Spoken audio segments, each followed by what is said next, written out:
بسم الله الرحمن الرحيم، والصلاة والسلام على أشرف الأنبياء والمرسلين محمد وعلى آله الطيبين الطاهرين.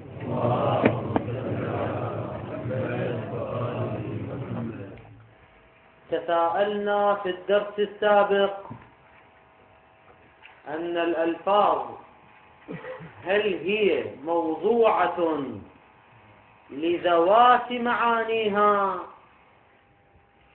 أم أن الألفاظ موضوعة للمعاني المرادة بشرط الإرادة وقيد الإرادة، بشرط كونها مرادة للمتكلم. الآخوند الخراساني ذهب إلى أن الألفاظ موضوعة لذوات المعاني لا للمعاني بقيد الإرادة، وذكر لهذا المطلب ثلاثة أدلة. الدليل الأول والدليل الثاني ذكرناهما في الدرس السابق. أما الدليل الثالث فيقول: لو كان وضع الألفاظ للمعاني المقيدة بكونها مرادة للمتكلم، لو كان الأمر كذلك للزم أن يكون الوضع دائما من قسم الوضع العام والموضوع له الخاص، حتى في أسماء الأجناس التي قلنا إن أسماء الأجناس، قلنا سابقا إن أسماء الأجناس موضوعة بالوضع العام والموضوع له العام. حتى أسماء الأجناس ستتحول على هذا القول إلى الوضع العام والموضوع له الخاص. لماذا؟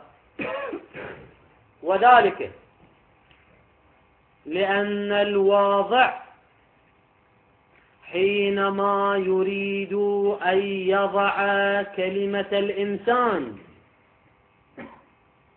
للحيوان الناطق فيتصور مفهوم الإنسان الكلي ومفهوم الإرادة الكلية، فمن هذه الجهة هو يتصور مفهوما كليا فيكون الوضع عاما، ولكنه يضع الكلمة، كلمة إنسان، من يضعها لهذا المفهوم المراد للمتكلم، يقيده بالإرادة. وكما قلنا في الدرس السابق إن هذه الإرادة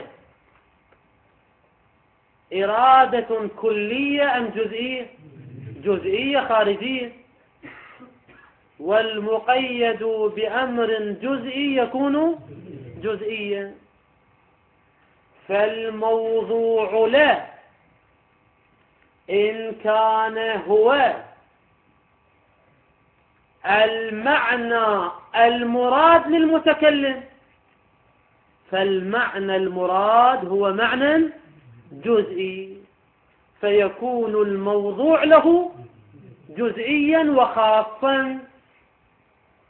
وإن كان الوضع عاما. ليش الوضع عام؟ لأن المفهوم الذي استحضره الواضع حين الوضع استحضر مفهوما كليا، فالوضع عام، ولكنه وضع اللفظ للمعنى المراد والمعنى المراد جزئي، فيكون الوضع عاما والموضوع له خاص.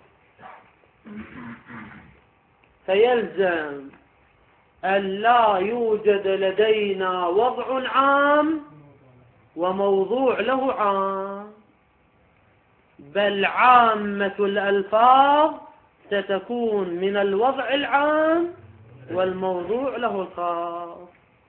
قد واحد يقول ما هي المشكلة؟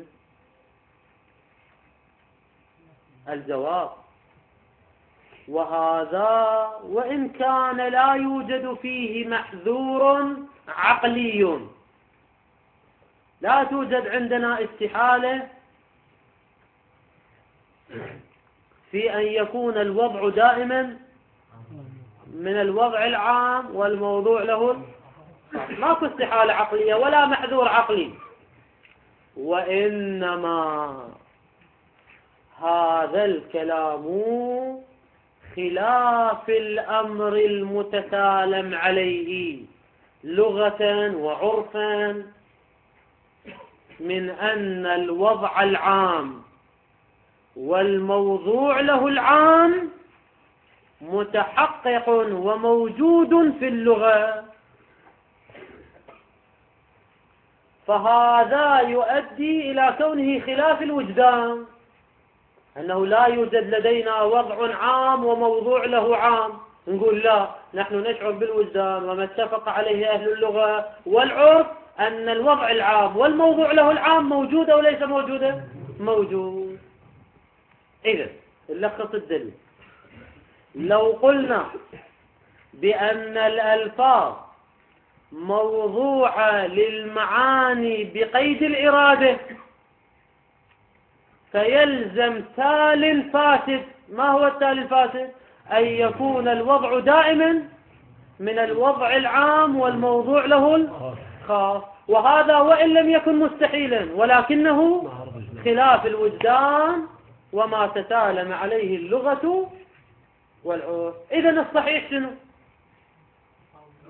إذن الصحيح فرارا من هذا المحذور، إذن الصحيح أن الألفاظ موضوعة لذوات المعاني وليس المعاني بشرط كونها مرادة. إن قلت لماذا لا نقول الألفاظ موضوعة للمعاني المقيدة بالإرادة، ولكن هذه الإرادة هي الإرادة المفهومية وليس الإرادة المصداقية، كما ذكرنا في الدرس السابق. لأن أكو عندنا إرادة مفهومية وإرادة مصداقية. فلماذا تقولون الإرادة مصداقية حتى يتحول الأمر إلى جزئي وخاص؟ لا، هو مقيد بالإرادة، لكن يا إرادة مفهوم الإرادة، ومفهوم الإرادة جزئي أم كل. فلا يلزم أن يكون الموضوع له خاص، بل يبقى الموضوع له عام، لأنه مقيد بالإرادة الكلية، فلا يتحول إلى خاص بل يبقى كليا كما هو. هذا إشكال. الجواب: لا قائل بذلك، بل لا يمكن الالتزام بذلك. هذا الكلام غير صحيح، إذ لم يقل أحد بأن المعنى الموضوع له اللفظ مقيد بمفهوم الإرادة الكلي. يعني لم يقل أحد كلمة إنسان موضوع علم، للحيوان الناطق زائدا شنو؟ الإرادة الكلية، مفهوم الإرادة. لأن هذا الكلام باطل. لماذا هذا الكلام باطل؟ وذلك لأنه يلزم منه أن مفهوم الإرادة سيتبادر إلى الذهن دون ذكر كلمة الإرادة. يعني من كلمة الإنسان ماذا يتبادر؟ الحيوانية الناطقية زائدا مفهوم الإرادة، فمفهوم الإرادة سيتبادر من كلمة الإنسان وليس من كلمة الإرادة، وهذا لا يلتزم به أحد. كيف يتبادر مفهوم الإرادة من كلمة الإنسان دون أن تكون كلمة الإرادة مذكورة؟ إذا لم يقل أحد بذلك، يعني لم يقل أحد بأن المعاني مقيدة بالإرادة لكن الإرادة الكلية. ما قالوه هو أن المعاني مقيدة بالإرادة المصداقية الجزئية، وهذه مبتلات بإشكال، وهو أن الموضوع له سيكون خاصا وجزئيا. إذن هذا القول ليس بصحيح. والنتيجة أن الألفاظ موضوعة لذوات المعاني دون أن تقيد بالإرادة الكلية أو الإرادة الجزئية. أما الإرادة الكلية فلم يقل أحد بذلك، أما الإرادة الجزئية فقد أبطلناها بالأدلة الثلاثة. قال: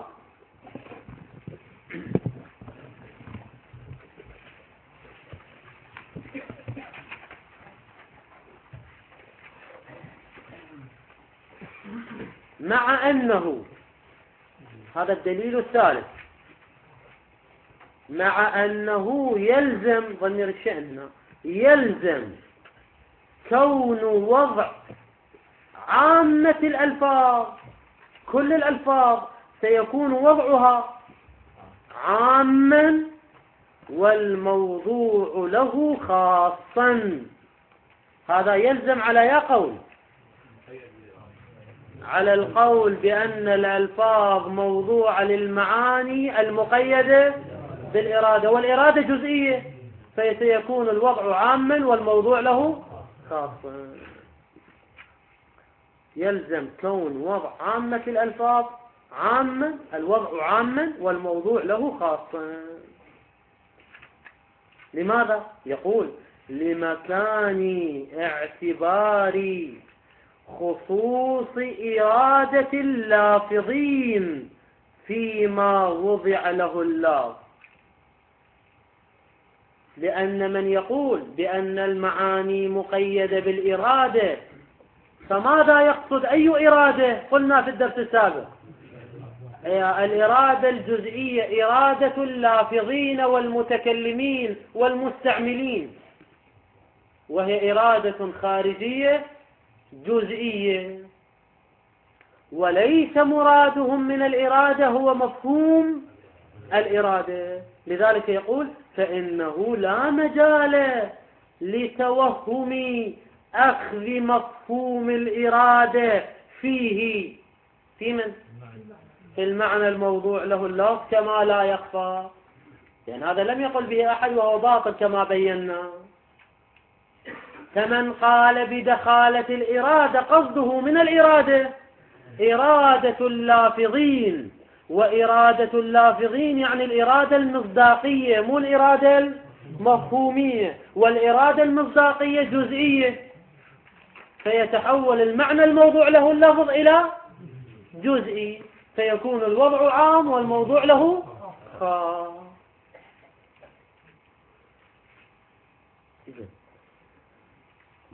طبعا هنا عبارة الآخر في البداية أشكلوا عليها. الآخر شنو قال؟ مع أنه يلزم كون وضع عامة الألفاظ، عامة الألفاظ يعني شنو؟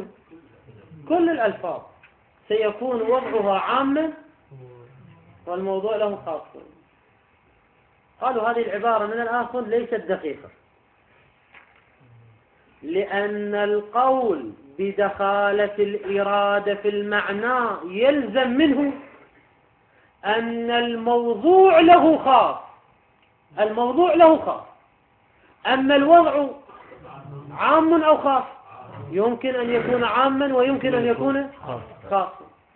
ليس دائما الوضع عام والموضوع له خاص، لا، الموضوع له خاص دائما، لكن الوضع يمكن أن يكون عاما كما في أسماء الأجناس، ويمكن أن يكون خاصا كما في الأعلام. ولذلك يصححون العبارة، يقولون شنو؟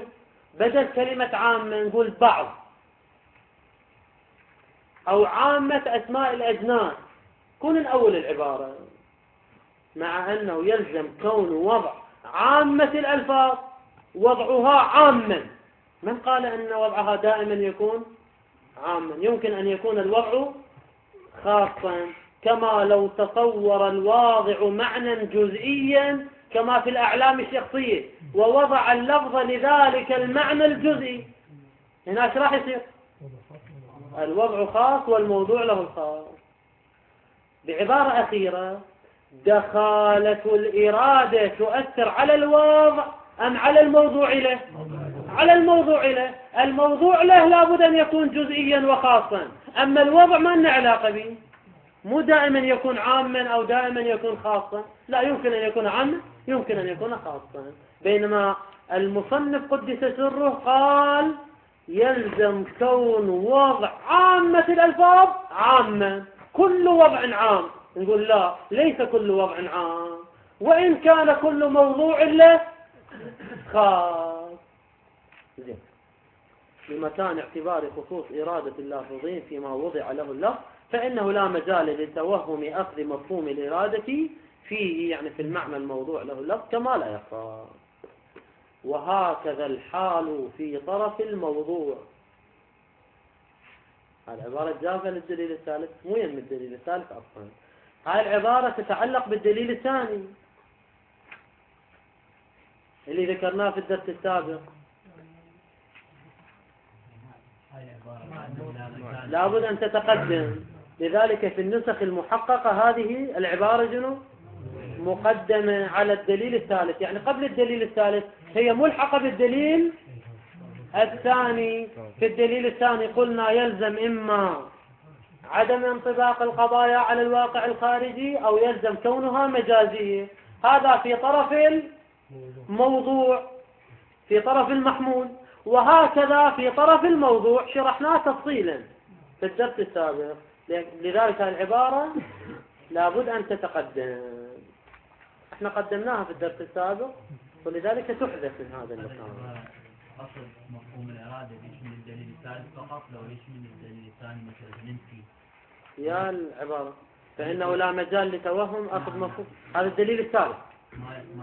حينما نقول كما لا يخفى ينتهي الدليل الثالث، وهكذا الحال في طرف الموضوع حيث تحذف العبارة لأن تتقدم قبل الدليل الثالث، يعني قبل قوله مع أنه يلزم، لا، تتقدم قبلها. قصدك الدليل الثاني ما نحتاج نفي أصل مفهوم الإرادة؟ لا، في الدليل الثاني، في الدليل الثاني قلنا أنتم تقولون زيد قائم، فهل تقصدون المعاني بدون قصد الإرادة، بدون قيد الإرادة، أم مع قيد الإرادة؟ إن كان مع قيد الإرادة يلزم أن يكون الموضوع والمحمول جزئيين متباينين، ولا يصح حمل أحدهما على الآخر. أما إذا جردتهما من قيد الإرادة فيلزم أن يكون شنو؟ أن الاستعمال يكون مجازيا، لأننا حدثنا جزء الموضوع له. أما هاي العبارة متعلقة بالدليل الثالث، يعني تقدر أنت كمعنى تقدر تلحقها بالدليل الثاني، لكن كسياق عبارة فإنه تعليل علما لمكان اعتبار خصوصة إرادة اللافظين فيما وضع له اللفظ. لماذا اعتبار خصوصة إرادة اللافظين؟ لماذا لا نقول الإرادة الكلية؟ يقول فإنه لا مجال لتوهم أخذ مفهوم الإرادة في المعنى الموضوع له. إذن الألفاظ موضوعة لذوات المعاني لا بقيد كونها مرادة. وهذا كما يقول المصنف قدس سره هذا من الأمور الواضحة التي لا ينبغي الترديد فيها. اللي هو شنو من الأمور الواضحة؟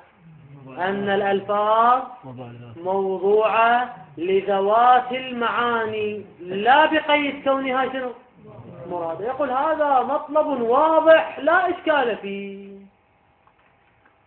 إذا كان المطلب واضحا وبديهيا فلماذا طرحه صاحب الفصول وغيره في البحث الأصولي؟ لماذا طرحوه وبحثوه واستدلوا عليه إذا كانت القضية واضحة؟ الجواب: السبب في طرح صاحب الفصول وغيره لهذا البحث في علم الأصول هو عبارة للعلمين ابن سينا أو ابن سينا ونصير الدين الطوسي، حيث لديهما عبارة تقول: الدلالة تتبع الإرادة. الدلالة تتبع الإرادة، أي أنه لا يمكن أن تتحقق الدلالة إلا إذا تحققت الإرادة.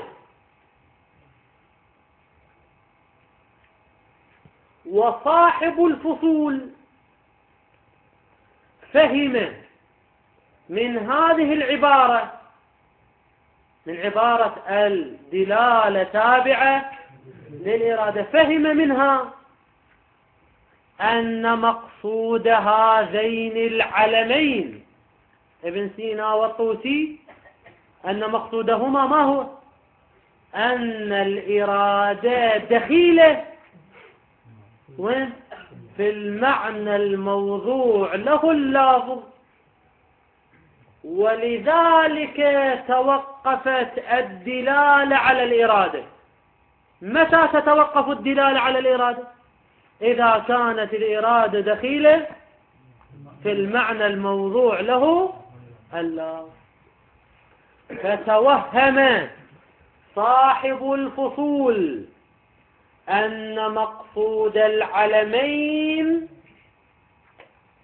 هو أن الإرادة دخيلة في المعنى الموضوع له اللفظ، ولذلك قال الدلالة تتبع الإرادة. فتصور هذا المطلب، ولكنه توهم من صاحب الفصول، لأن مراد العلمين ليس هو هذا، وإنما مرادهم شيء آخر. وذلك مقدمة لتوضيح المطلب. مقدمة: الدلالة على 3 أنواع. طبعا يمكن اختصار النوع الثاني والثالث في قسم واحد، سيكون على نوعين: دلالة تصورية ودلالة تصديقية. والدلالة التصديقية استعمالية وجدية. الدلالة التصورية ما هي؟ الدلالة التصورية معناها انتقال الذهن إلى المعنى حين سماع اللفظ، وهذا الانتقال من اللفظ إلى المعنى يحصل بمجرد سماع اللفظ، سواء كان اللفظ صدر من متكلم عاقل أو غير عاقل، من متكلم ملتفت أو غافل، من إنسان أم من جدار أم غير ذلك. المهم كلما سمع الإنسان لفظ الأسد انتقل ذهنه إلى الحيوان المختلف، وهذه هي الدلالة التصورية. فالدلالة التصورية لا تتوقف على كون المتكلم شنو؟ إنسانا عاقلا ملتفتا أو غير ذلك، لا، مجرد صدور الكلمة مهما اتفق. نعم، نشترط في السامع لا بد أن يكون إنسانا عاقلا ملتفتا وعالما بالوضع، وإلا لو لم يكن كذلك، يعني لو ما كان إنسان أو لم يكن عاقل أو لم يكن ملتفت أو لم يكن عالما بالوضع، ينتقل ذهنه إلى المعنى أو لا ينتقل؟ لا ينتقل. فالسامع إنما ينتقل إلى المعنى إذا كان عاقلا ملتفتا وعالما بالوضع. فهذه الشروط وين نشترطها؟ في السامع، ولا نشترطها في اللافظ. هاي الدلالة التصورية. أما الدلالة التصديقية فالسامع كما ينتقل ذهنه إلى المعنى يحصل عنده تصديق وجزم بأن المتكلم أراد المعنى، يحصل عنده تصديق، ولذلك نسميها دلالة تصديقية. ولذلك في الدلالة التصديقية نشترط أن يكون المتكلم عاقلا ملتفتا، وكذلك نشترط أن يكون المتكلم في مقام البيان والتفهيم وليس في مقام الإهمال والإجمال. وإلا لو كان في مقام الإهمال والإجمال فالسامع لا يصدق أن المتكلم يريد المعنى. وكذلك لو كان المتكلم مجنونا أو نائما أو ليس إنسانا فتحصل الإرادة أو الدلالة التصديقية أو لا تحصل الدلالة التصديقية؟ لا تحصل الدلالة التصديقية. فالدلالة التصديقية وهي التصديق بأن المتكلم قصد المعنى وهو جاد وليس هازلا، يحتاج علما، يحتاج إلى متكلم عاقل ملتفت في مقام البيان وليس في مقام الإجمال. وهذا المطلب مر عليكم في موارد متعددة، لذلك لا أطيل فيه. إذا توجد لدينا دلالة تصورية وتوجد لدينا دلالة تصديقية. طبعا الدلالة التصديقية قسموها إلى قسمين: الاستعمالية وهي أن المتكلم في مقام إخطار المعنى في ذهن السامع، قاصد لإخطار المعنى في ذهن السامع. والثاني هو الإرادة الجدية، يعني المتكلم قصد المعنى جدا وليس هزلا ومزاحا. طبعا كيف نكتشف ذلك؟ إما من دليل خاص وقرينة خاصة أو من الظواهر العامة، ظاهر حال المتكلم، أصالة الجد وعدم الهزل وغير ذلك. المهم لدينا دلالة تصورية ولدينا دلالة تصديقية. سؤال: أي الدلالتين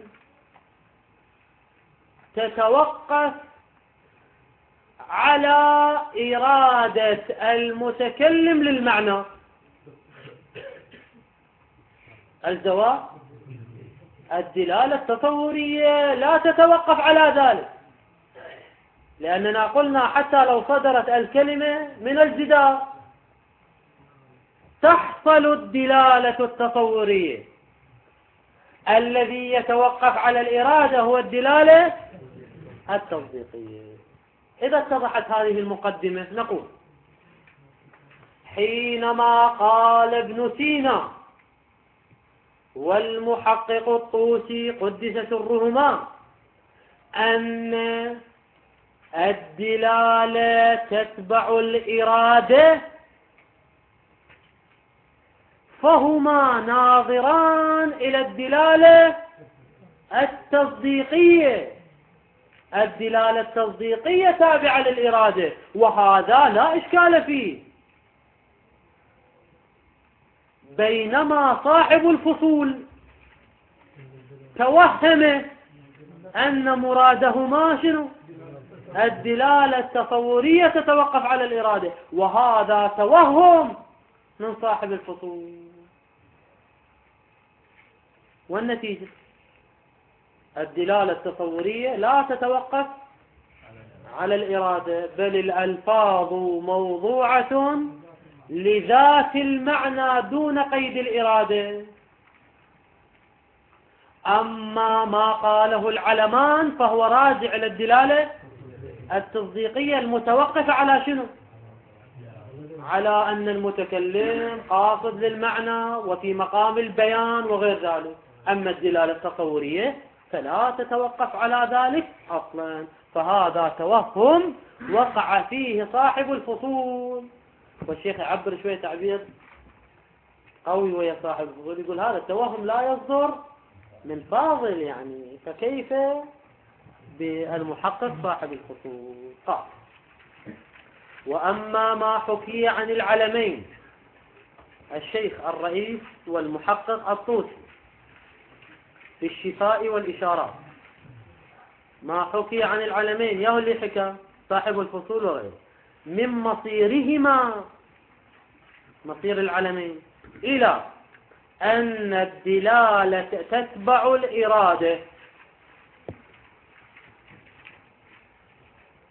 فقد واحد يقول هذا خلاف ما اخترنا، أن الدلالة لا تتبع الإرادة. نقول لا، هذا ليس ناظر للدلالة التصورية، احنا كلامنا في الدلالة التصورية، وهذا الكلام راجع للدلالة التصديقية، فليس ناظرا إلى كون الألفاظ موضوعة للمعاني بما هي مراده. يعني يا دلالة التصورية طول الوضع والدلالة التصورية، كما توهمه بعض الأفاضل اللي هو صاحب الفصول. صاحب الفصول توهم أن كلامهم يرجع إلى الوضع، وأن الواضع يضع الألفاظ للمعاني بقيد الإرادة. يقول هذا توهم، بل كلام العلمين ناظر إلى أن دلالة الألفاظ على معانيها بالدلالة التصديقية، هذا هو اللي يتوقف على شنو؟ على الإرادة، وليس الدلالة التصورية. أي دلالتها دلالة من الألفاظ على كونها كون المعاني، أي دلالة الألفاظ. طبعا هذا تفسير للدلالة التصديقية، أي دلالة الألفاظ على كون المعاني مرادة للافظها. هذا يتبع من؟ يتبع الإرادة أو لا يتبع الإرادة؟ يقول تتبع إرادتها، إرادة من؟ إرادة المعاني منها من الألفاظ. دلالة الألفاظ على المعاني تابعة لإرادة المعاني من الألفاظ، وهذا بها دلالة تصديقية.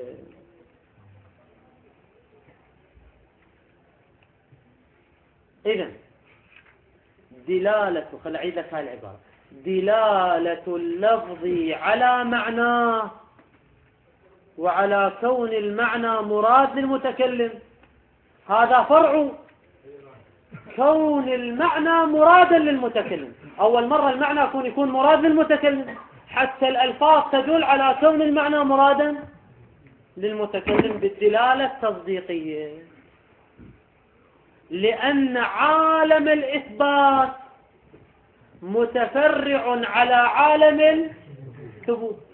عالم الإثبات وهو الألفاظ. الألفاظ متى تدل على إرادة المعاني؟ إذا كانت المعاني في عالم الثبوت مرادة. الألفاظ متى تكشف عن إرادة المعاني؟ إذا كانت المعاني في عالم الواقع هي مرادة علما للمتكلم. لذلك يقول أي دلالة الألفاظ على كون المعاني مرادة للافظها، هاي الإرادة والدلالة تتبع إرادة المعاني من الألفاظ. طبعا الأفضل نضيف كلمة وهي إحراز، تتبع إحراز، لابد أن نحرز أن المتكلم في مقام شنو؟ إرادة المعاني، هو مريد للمعنى، تتبع إرادة المعاني من الألفاظ ويتفرع عليها على الإرادة تبعية مقام الإثبات للثبوت، كما أن مقام الإثبات هو شنو؟ تابع لمقام الثبوت. كذلك هنا دلالة الألفاظ على الإرادة هي فرع إرادة المتكلم للمعنى، وتفرع الكشف على الواقع المكشوف. يعني لو كانت الألفاظ كاشفة عن إرادة المتكلم للمعاني، فما هو المكشوف؟ الألفاظ هي الكاشفة، والمكشوف هو أن المتكلم يريد المعنى. فلا بد أن نحرز أن المتكلم يريد المعنى، لأن الكاشف متفرع على المكشوف. فإنه لولا الثبوت في الواقع وثبوت الإرادة للمعاني واقعا لما كان للإثبات والكشف والدلالة مجال. لماذا؟ يعني كما قلنا قبل قليل، لما كان للإثبات مجال لأن الإثبات تابع للثبوت، ولما كان للكشف مجال لأن الكشف يتبع وجود منكشف، وما كان للدلالة مجال لأن الدلالة تتبع وجود مدلول. فلا بد من وجود مدلول، يلا تأتي شنو؟ دال على ذلك المدلول. شو يريد يقول الشيخ الأنصاري؟ عفوا الأخ الخراساني يريد أن يقول إن الدلالة تتوقف على الإرادة. هذا وين؟ الدلالة التصديقية. الدلالة التصديقية الألفاظ لا تكون كاشفة عن إرادة المتكلم للمعاني إلا إذا أحرزنا أنه يريد المعاني جدا، وهو في مقام البيان وليس الإهمال. هذا وين في الدلالة التصديقية. أما كلامنا أن الألفاظ موضوعة لذوات المعاني أو بما هي مرادة، هذا في عالم الوضع والدلالة التصورية، فكلام العلمين أجنبي عما نحن فيه. لذلك يقول ولذا يعني شنو ولذا؟ لوجود هذه التبعية التي قلناها قبل قليل، لا بد. وين قاعد نحكي دلالة تصديقية لا تصورية؟ في الدلالة التصديقية قاعد نحكي. ولذا لا بد في إثبات الدلالة التصديقية من إحراز كون المتكلم بصدد الإفادة. يعني شنو الإفادة؟ يعني في مقام البيان وليس في مقام الإجمال. ولذا لا بد من إحراز كون المتكلم بصدد الإفادة والبيان. إحراز وين هذا؟ في إثبات إرادة ما هو ظاهر كلامه. إثبات إرادة ما هو ظاهر كلامه، يعني في إثبات الدلالة التصديقية ودلالته على الإرادة، يعني ودلالة ظاهر كلامه على الإرادة للمعنى، يا إرادة اللي هي الدلالة التصديقية. كل هذا يتوقف على إحراز أن المتكلم مريد للمعنى وفي مقام البيان. وإلا يعني شنو وإلا؟ لو لم نحرز أن المتكلم في مقام البيان لما كانت لكلامه هذه الدلالة. أي دلالة؟ الدلالة التصديقية، أنه يريد المعنى. لا نستطيع أن نقول هو يريد المعنى إلا إذا أحرزنا أنه في مقام البيان. وإلا يعني لو كان المتكلم ليس في مقام البيان لما كانت لكلامه هذه الدلالة التصديقية. أما الدلالة التصورية موجودة لو غير موجودة؟ موجودة، لا تتوقف على ذلك. وإن كانت له الدلالة التصورية، الدلالة التصورية لا تتوقف على إحراز كونه في مقام البيان ومريد وغير ذلك، لا، أصلا حتى لو لم يكن عاقلا. وإن كانت له الدلالة التصورية، أي تفسير للدلالة التصورية، أي كون سماع الكلام موجبا لإخطار معناه الموضوع له. هذا هو أمر مسلم لا يتوقف على إحراز أنه بصدد الإفادة، ولو كان من وراء الجدار أو من لافظ بلا شعور ولا اختيار، فالدلالة التصورية موجودة. والنتيجة أن كلام العلمين وتوقف الدلالة على الإرادة إنما هو في الدلالة التصديقية. الدلالة التصديقية تتوقف على إحراز إرادة المتكلم للمعنى دون الدلالة التصورية. ومحل كلامنا في هذا المطلب هو وين؟ في الدلالة التصورية في الوضع. فما توهمه صاحب الفصول ليس في محله. تتمة الكلام تأتي. والحمد لله رب العالمين، وصلى الله على محمد وآله الطاهرين.